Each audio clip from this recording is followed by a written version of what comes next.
오늘 제가 이제 설교와 이제 예배에 대한 그런 강의를 하게 되는데, 설교하고 예배는 우리 개신교회에 있어서 절대로 이렇게 분리될 수 없는 부분입니다. 그래서 설교와 예배라고 하는 것이 다른 주제 같지만 또 같은 주제이기도 하고, 여기 있는 모든 목사님들이 설교와 예배만큼 고민하는 부분은 없을 것 같습니다. 그래서 저도 만나교회 목회를 하면서 그런 설교와 예배에 대한 고민에서부터 이런 목회를 이제 하게 되었기 때문에 여러분들과 함께 그런 부분을 나누었으면 좋겠고요.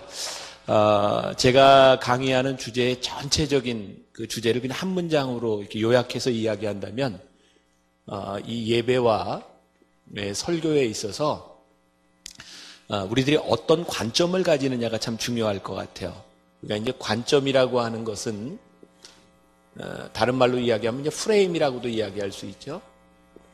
우리들이 어떤 관점으로 예배를 보고 어떤 관점으로 설교를 보느냐에 따라 설교가 달라지고 예배가 달라지는 부분입니다. 그러니까 이 프레임은 제가 서두에 얘기했지만 정답이 있는 것이 아니라 여러분들이 목회에 있어서 어떤 프레임을 만들어 갈 것이냐가 중요한 겁니다. 그러니까 오늘은 제가 한 프레임을 여러분들에게 이야기하는데, 저는 제가 목회를 하면서 제일 중요하게 생각했던 게, 우리가 교회 중심적 목회를 할 것이냐 아니면 하나님 중심, 이걸 다른 말로 얘기하면 선교 중심.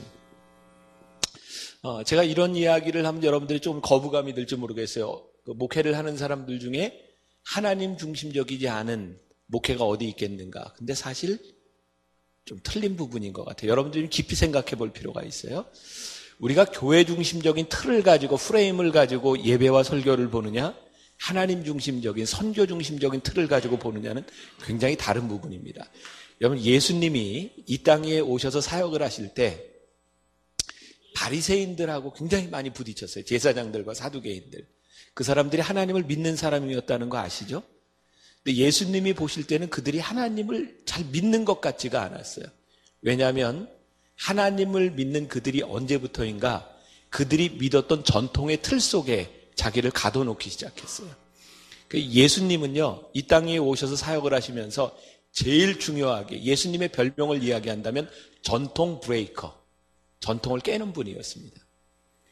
근데 저는 오늘날 한국교회의 가장 큰 위기 가운데 하나가 뭐라고 생각하냐면, 선교사들에 의해서 복음을 받아들였던 우리가 언제부터인가 전통 속에 갇히기 시작했다.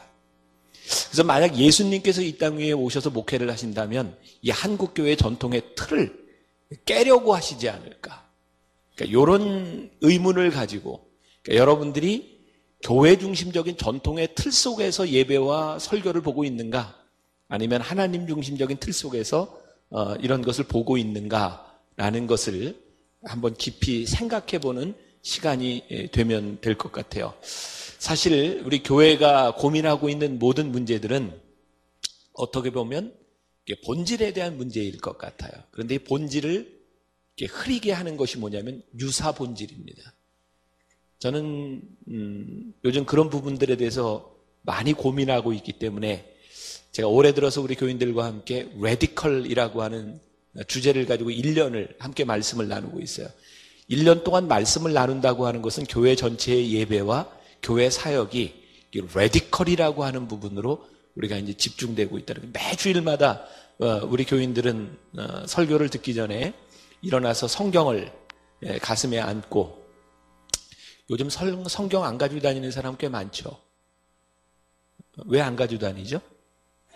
스마트폰이 많이 있어요. 그래서 여러분 다 일어나세요. 성경을 다 드세요. 성경 없는 분은 스마트폰을 꺼내세요. 스마트폰에 성경 다 들었으니까. 근데 한번 이런 생각해 보세요. 여러분들은 성경을 들지 않고 스마트폰을 가지고 온 사람들에 대해서 어떻게 생각하세요? 자, 두 가지의 틀이 있습니다. 하나는 성경이 굉장히 소중하기 때문에 여러분들 성경을 가지고 다니는 운동을 합시다, 이렇게 목회를 할 수도 있고요. 또 하나는 젊은 세대를 바라보면 여러분들 성경이 없지만 스마트폰에 성경이 있으니까 스마트폰을 소중히 여기십시오, 이런 목회도 가능하겠죠. 근데 여러분들이 목회를 하는 데 있어서 타겟을 기존에 이렇게 성경이라고 하는 틀을 이렇게 책으로 생각한다면 그것을 강조하는 것도 굉장히 중요하고요. 요즘 젊은이들을 바라보면서 너희들이 성경을 가지고 있지 않지만 너희들이 스마트폰을 가지고 있는 것, 그 안에 성경이 있는 것 귀하다. 이런 목회도 가능할 것 같아요. 그러니까 이것은 틀렸다 맞다의 그런 프레임이 아니라 우리들의 새로운 프레임을 우리들이 바라보며 목회할 수도 있겠다. 그래서 이제 저희들은 이제 성경책이나 스마트폰을 가지고 일어서서 찬양을 합니다. 다시 복음 앞에 내 영혼 선에 주님 만난 그때 나 다시 돌아가 주님께 예배드리며 이 찬양을 부르면 많이 웁니다. 매 주일 예배 때마다 반복하는 겁니다. 다시 복음 앞에 내 영혼 선에 다시 복음 앞에 섭시다. 이제 그게 저희 교회의 1년 동안의 주제입니다. 우리들이 복음을 잃어버렸다는 생각을 많이 하거든요. 우리가 어떻게 복음을 다시 회복할 것인가에 대한 문제. 제가 오늘 아침에 마이클 야코넬리의 영성이라고 하는 책을 보는데 거기에 그런 글이 있더라고요. 요즘 현대 교회의 문제는 성장, 한국 교회의 문제는 빠른 성장, 그것이 어쩌면 문제일지 모른다. 영성이라고 하는 것은 빠른 성장에 대한 문제. 교회는 이 성장에 대한 문제를 이렇게 가지고 있는데 그것은 느리게 성장하기 때문이 아니라 너무 빠르게 성장하기 때문에 문제가 아닌가. 언제부터인가 우리들이 너무 빠르게를 이야기하면서 주님과 동행하는 것을 잃어버린 교회의 모습. 그래서 저는 요즘 저도 성장을 굉장히 강조했던 목사 중에 하나고 저희 교회도 빨리 성장한 교회 중에 하나인데 진짜 예수님이 이거 원하시는 일일까라고 하는 것에 대한 질문들을 많이 던집니다. 그리고 예수님께서 이 땅 위에 사역을 하실 때 복음이 떨어지는 곳에 사람들이 많이 떠나갔는데 저희 교회에 교인들이 많이 모인다면 이거 내가 목회 잘못하고 있는 거 아닌가? 그런 생각이 요즘 많이 듭니다. 진짜 복음이 떨어지는 곳에 복음이 전파되는 곳에 사람이 진짜 많이 모이는 게 정상인가? 이런 고민들 제가 요즘 참 많이 해요. 그러면서도 참 저 스스로 이율배반적인 게 올 1월에만 저희 교회 새 신자가 200명이 등록을 했거든요. 근데 기뻐요. 이거 참 이율배반적이지 않아요? 정말 교회에 교인들이 많이 오는 게 진짜 복음이 전파되는 것인가 그런 고민을 하면서도 교인들이 많이 오는 게 기쁘고 교인들이 오지 않으면 견딜 수 없는 그런 목회.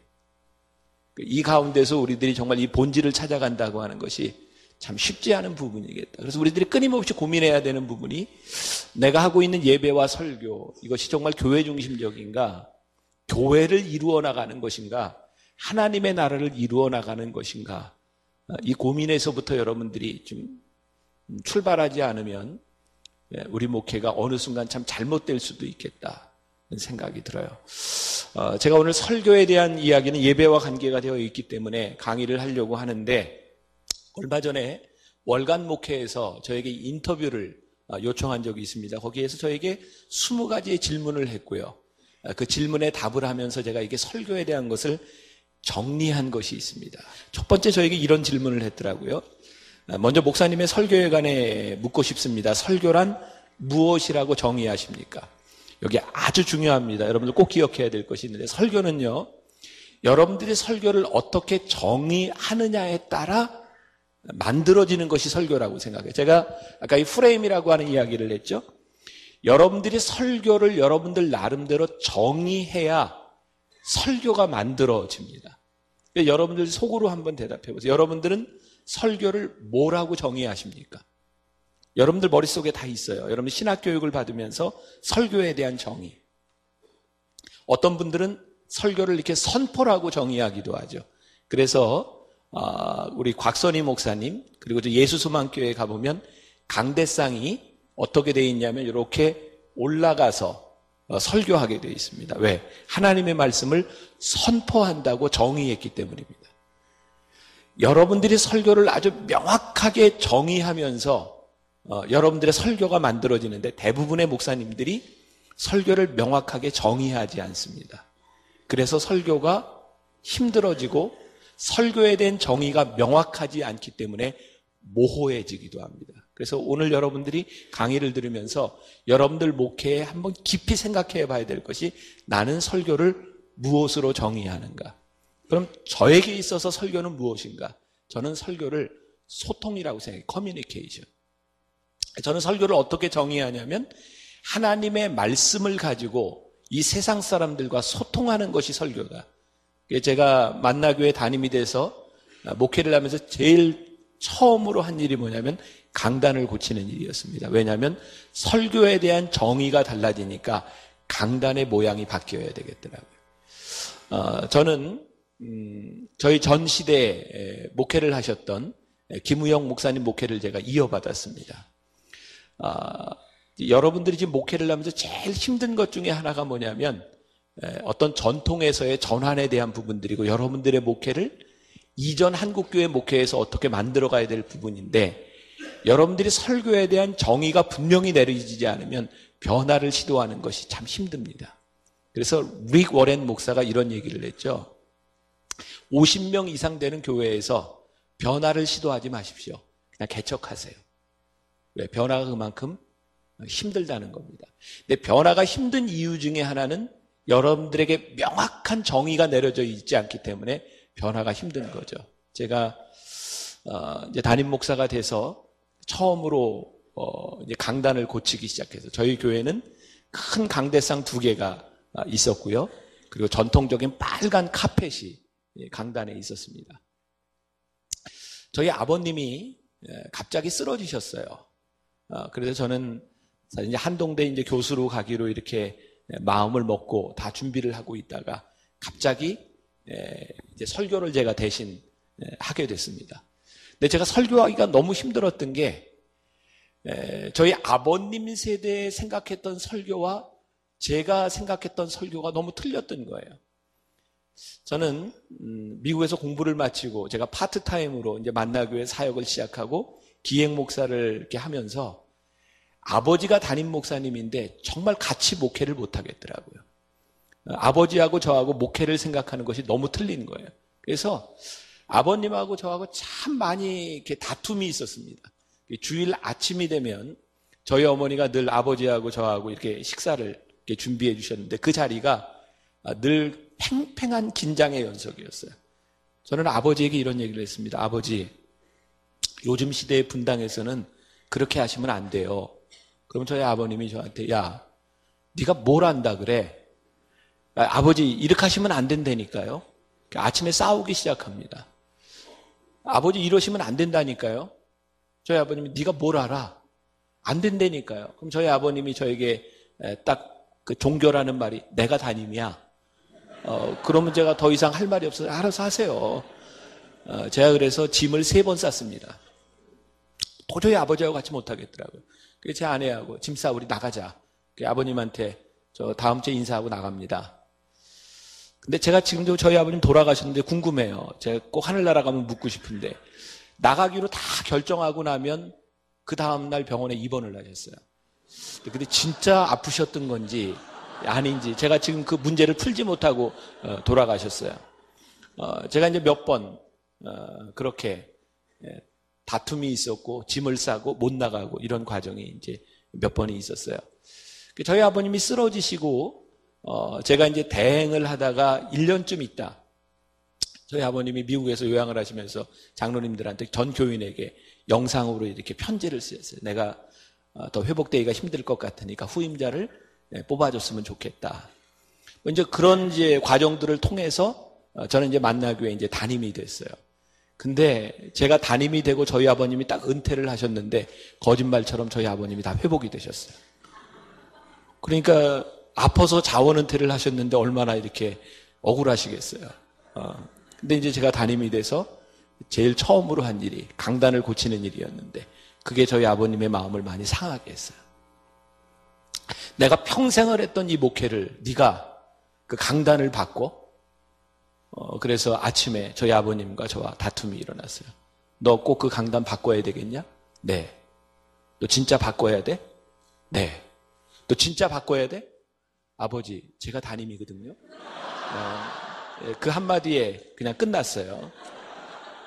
그리고 제가 이제 강단을 이렇게 바꿨어요. 강단을 낮추고 강대상을 치우고 카펫 색깔을 빨간색으로 해서 베이지색으로 바꾸고. 왜? 저는 설교와 예배가 교인들과 목회자 사이에 하나님의 말씀을 가지고 소통이 일어나는 공간으로 보았거든요. 그래서 이제 저는 다른 이유가 아니었어요. 제가 생각하고 있었던 설교와 예배, 그 소통이라고 하는 것이 기존의 강단의 모습에서는 이루어질 수 없다고 생각했기 때문에 그렇게 했던 거죠. 저희 아버님 회복되시고 2년 동안 정말 그 좋아하시는 부흥에 열심히 다니시고 2년 만에 돌아가셨어요. 돌아가시고 제가 많이 울었죠. 힘들었어요. 내가 뭐 그렇게 빨리 바꿔야 됐을까? 내가 조금 참았으면 됐는데 그게 그렇게 급한 일이었나? 아버님이 돌아가시고 나니까 그게 그렇게 마음이 아프더라고요. 근데 지금 생각해도 마음이 아프고 힘든 일이기는 했지만 내가 그거 바꾸지 않고 목회를 할 수 있었을까? 그만큼 우리들이 프레임을 가지고 본다고 하는 것은 그만큼 중요한 일입니다. 근데 제가 여러분들에게 이제 그런 도전을 드리고 싶은 거예요. 여러분들에게 정말 이렇게 명확한 설교에 대한, 여러분들이 명확한 목회에 대한 프레임이 있어서 그렇게 힘들게 내가 바꾸지 않으면 안 되는 그런 목회 철학과 절박함이 있는가? 근데 교인들이 제일 힘들어하는 게 뭔지 아세요? 목회자들이 목회자 세미나를 갔다 오면 막 바꾼다는 거죠. 그러다가 교인들이 뭐라고 얘기하면 또 다시 원상복귀. 그런 과정들이 자꾸 반복되면서 교인들은 목회자들을 잘 신뢰하지 않습니다. 그리고 뭘 바꿔보려고 시도했다가 안 되면 그만두고, 그런 과정들을 통해서 이 세미나가 교인들을 참 힘들게 할 수 있는 거죠. 그래서 아주 근본적인 건 여러분들이 이런 세미나, 이런 모임들을 통해서 여러분들의 프레임이 바뀌어지지 않으면 그 변화라고 하는 것은 여러분들 목회하는 교인들을 또 한 번 힘들게 하는 과정에 지나지 않습니다. 그래서 명확하게 여러분들의 설교에 대한 그 정의를 여러분들이 할 필요가 있다.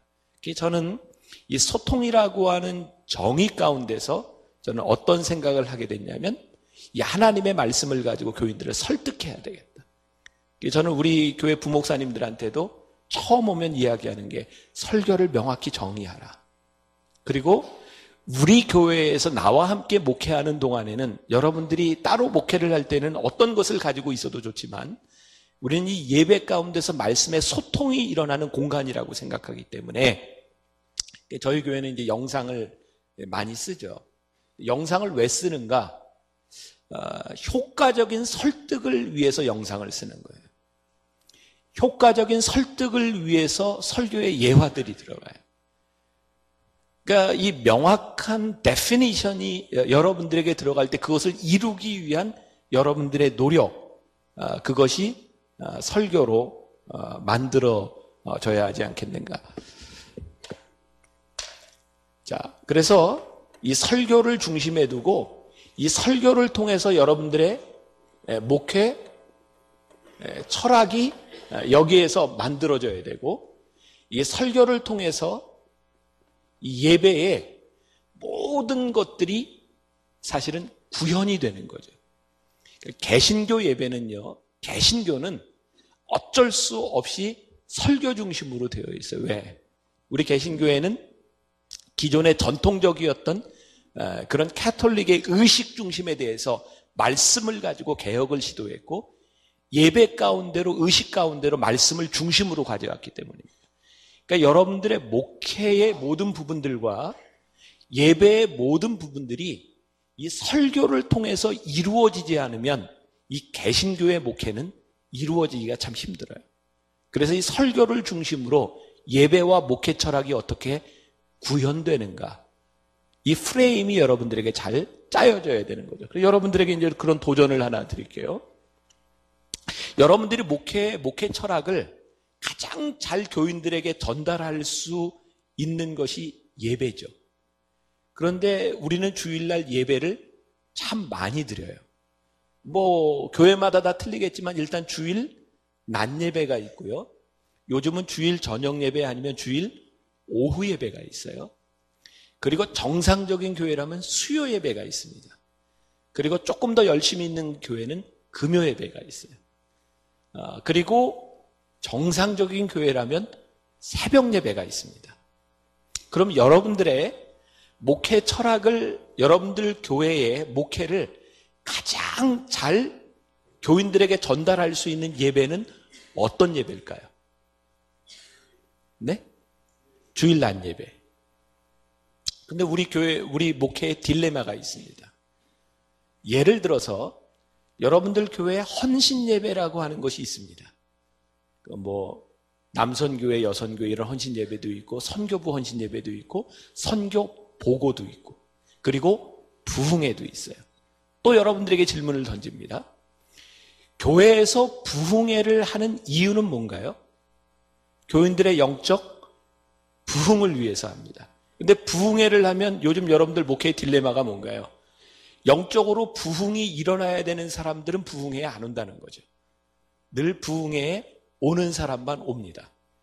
그래서 목사님들은 그게 너무 화가 납니다. 아니 이렇게 열심히 준비를 하고 담임 목사가 이렇게 열심히 광고를 했는데 도대체 부흥회에 안 오는 이유가 뭡니까? 교인들을 혼냅니다. 그 자리에 혼나야 될 사람은 없어요.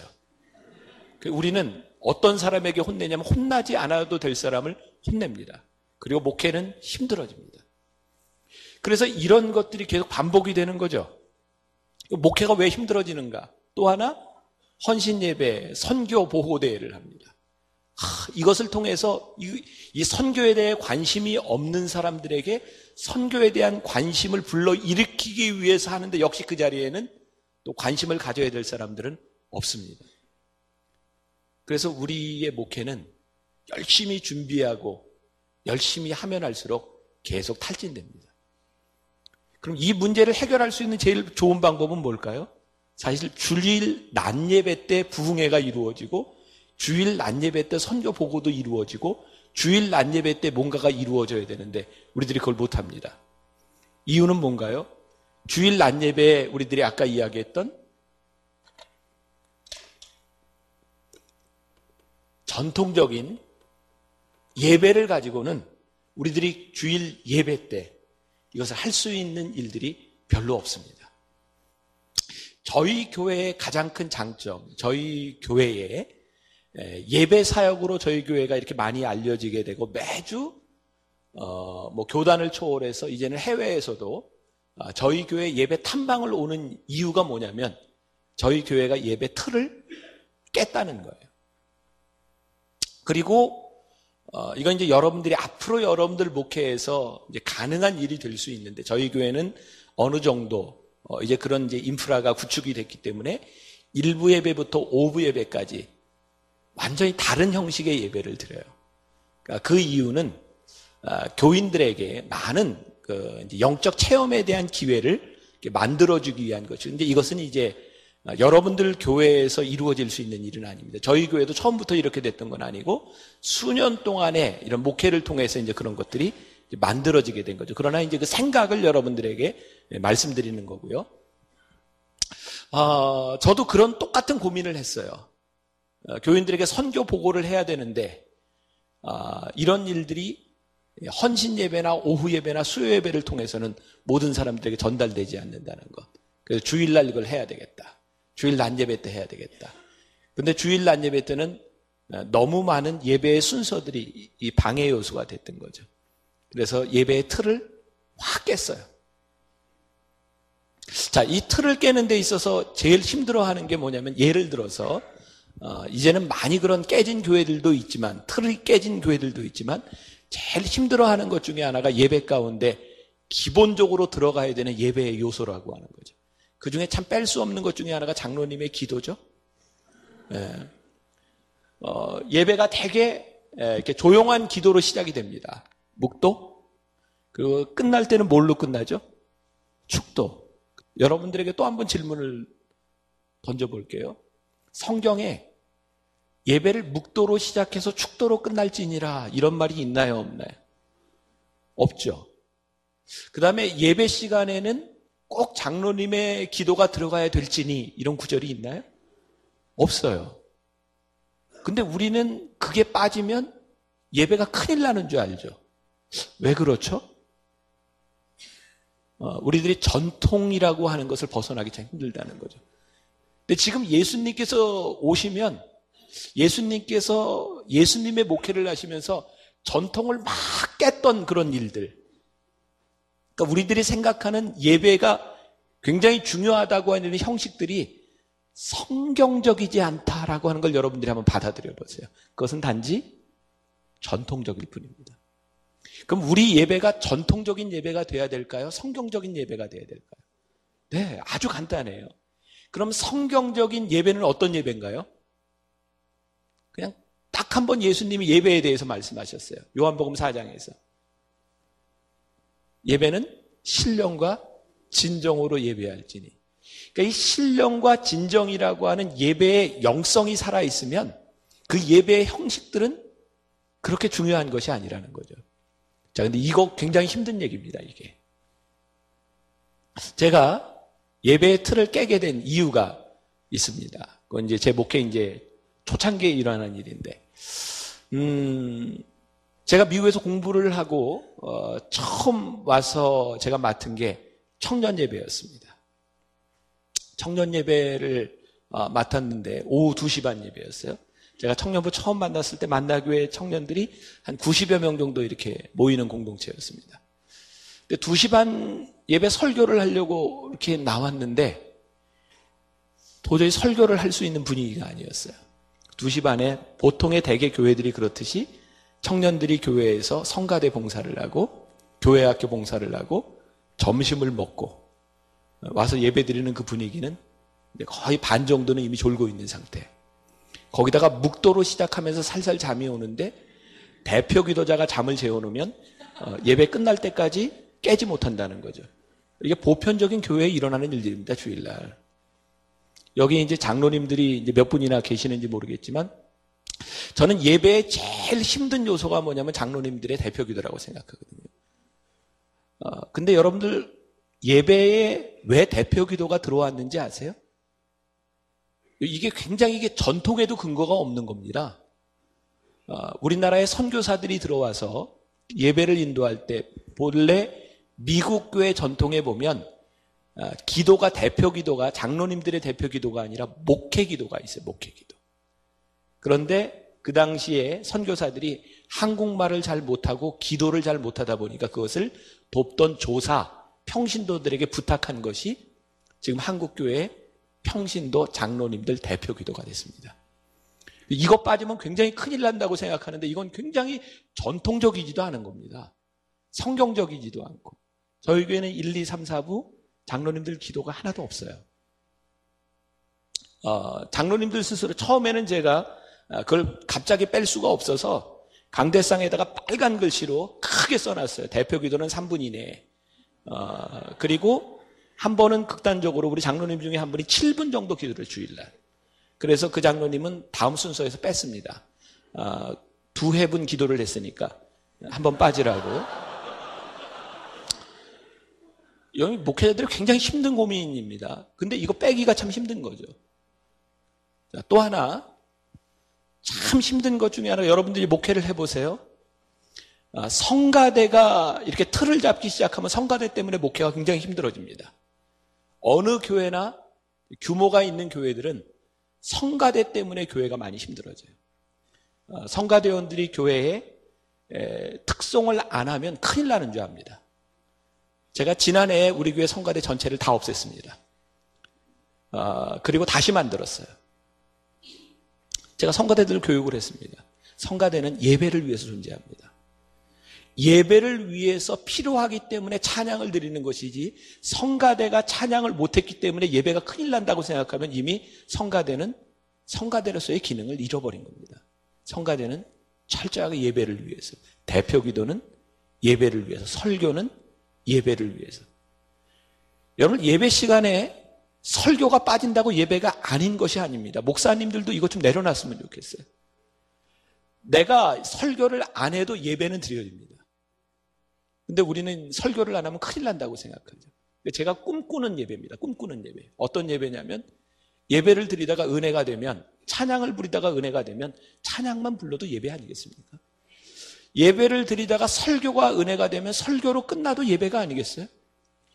예배는 하나님과 우리들 사이에 아주 영적인 만남들이 예배인데, 우리는 형식이 예배라고 생각하는 거죠. 그래서 이 틀을 빨리 벗어나면 예배가 굉장히 자유로워질 수 있어요. 올해 들어서도 제가 우리 예배 가운데 설교를 마치고 결단 찬양을 하는데 너무 좋은 거예요. 그런데 축도로 제가 마무리를 하려고 교인들을 끊으면 예배가 안 되겠더라고요. 그래서 그날 제가 1월 첫째 주인가 그랬을 거예요. 교인들은 담임 목사님의 축도를 안 받으면 예배가 안 끝났다고 생각하죠. 그런데 그 기도하는 사람들을 보면서 축도보다 더 중요하겠더라고요. 그래서 그냥 갔어요. 오늘은 축도 없이 예배 마치고 여러분들 기도하면서 흩어집시다. 저희 교회는 이게 자연스러워지면서 예배가 살아나기 시작했어요.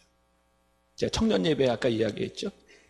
졸고 있는 아이들 제가 어떻게 할 수가 없더라고요. 저는 이런 얘기합니다. 제가 목회를 하면서 그 교인들에게 신방을 하는데, 특히 이제 식당 이렇게 개업하는 사람들 신방하면요, 예배 마치고 음식 먹어보잖아요. 제일 걱정되는 게 맛없는 식당 개업할 때입니다. 제가 식당 개업하는 분들에게 이런 얘기 합니다. 여러분, 식당을 개업하면서 우리들이 예배 드리지만 식당이 음식이 맛없으면 성령님 역사 못합니다. 맛없는 식당에 어떻게 성령이 역사하십니까? 식당은 일단 음식이 맛이 있어야 되는 겁니다. 예배 여러분들이 아무리 준비하고 기도해도, 제가 그런 표현 쓰거든요. 졸고 있는 사람들에게는 성령님 역사하지 못합니다. 근데 우리는 내가 열심히 준비했다고 생각하는 것으로 만족하려고 합니다. 내가 금식하고, 더 중요한 건 내가 열심히 준비하고 금식한 이 회중들 가운데 하나님의 역사가 일어날 수 있도록 우리들이 어떤 일을 하고 있는가. 그래서 예배의 회중을 깨워야 되겠다고 생각해요. 제가 청년 예배 때. 그래서 청년 예배이기 때문에 좀 쉬웠는지도 모르죠. 일단 묵도를 뺐습니다. 그래서 처음 시작을 졸지 않도록 다 일어나서 찬양합시다. 그래서 청년 예배를 일어나서 이게 14년 전에 제가 시작한 일이기 때문에, 그때 제가 현대예배, 열린예배라고 하는 책을 청년 예배를 가지고 썼어요. 지금 굉장히 자연스럽게 받아들여지고 있는 부분이 14년 전만 해도 자연스럽지 않았어요. 그래서 제가 쓴 책이, 여기 이제 장로교 목사님들 계실 텐데, 총신 쪽에서는 예배학의 이 책을 보고 비판하라. 감리교 신학 쪽에서는 그 책을 교재로. 그래서 책이 잘 팔렸어요. 비판하는 교재로, 사용하는 교재로. 제가 그래서 14년 전에, 14년, 벌써 16년 전이네. 98년이니까. 그때 예배 사역을 시작하면서 제가 한국교회 처음으로 현대 예배라고 하는 말을 공식적으로 제가 이렇게 좀 쓰자고 하는 말도 제가 제안을 했고, 그래서 그 많은 논쟁들이 그 당시에 있었어요. 지금은 굉장히 보편스럽게 생각되는 일들이 16년 전에 굉장히 힘들었었어요. 근데 그 예배의 논쟁 가운데서 우리들이 어떤 형식이 아닌 예배의 영성에 대한 그런 부분들, 그래서 청년 예배 때 묵도를 빼고 일어서서 찬양하고, 그리고 대표 기도를 빼고, 그리고 대표 기도도 그 당시에는 이제 그냥 기도가 아니라 좀 기도문으로, 제가 평신도에게 제 설교 원고를 미리 다 나눠주고 기도하고 이 설교를 가지고 기도문을 작성하도록 공동 기도로 바꾸고, 그런 것들을 통해서 청년들이 졸지 않기 시작했어요. 그리고 정말 놀라운 일은요, 그 당시에 청년들이, 지금은 저희 청년들이 굉장히 많이 모입니다. 많이 모이지만 그 당시에 100명에서 90명에서 한 300명 정도 1년 반 만에 이제 청년들이 모이기 시작했는데, 그때 정말 놀라운 일은요, 청년들이 예배를 드리면서 예배 시간에 딱 오면 일어나서 손수건을 꺼내기 시작했어요. 청년들이 울기 시작했어요. 찬양하며 기도하며 말씀을 들으며 눈물을 흘리기 시작했어요. 저는 예배에 대한 부흥, 이 부흥이라고 하는 말보다 예배의 영성을 회복하는 것은요, 우리들의 이 딱딱한 마음들이 깨어지고 우리들에게 눈물이 회복되는 일이라고 생각해요. 눈물은 단순히 감성적인 차원의 문제지만 감성이 열리지 않으면 하나님의 말씀이 들어가지 않아요. 여러분, 제가 이제 이런 얘기하면 그런 비판적인 시각으로 보는 분들이 있어요. 예배가 쇼입니까? 사람의 감정을 움직이는 겁니까? 여러분 잘 생각해 보세요. 감정이 움직이지 않으면 이성이 굉장히 차갑습니다. 열려진 감성 가운데 하나님의 말씀이 들어갈 때 역사가 일어나요. 근데 우리는 감성을 생각하지 않고 말씀만 들어가지를 않는 거예요. 그러니까 예배는 내가 어떻게 하나님의 말씀을 잘 전할 수 있을까라고 하는 고민에서부터 시작되는 것이었어요.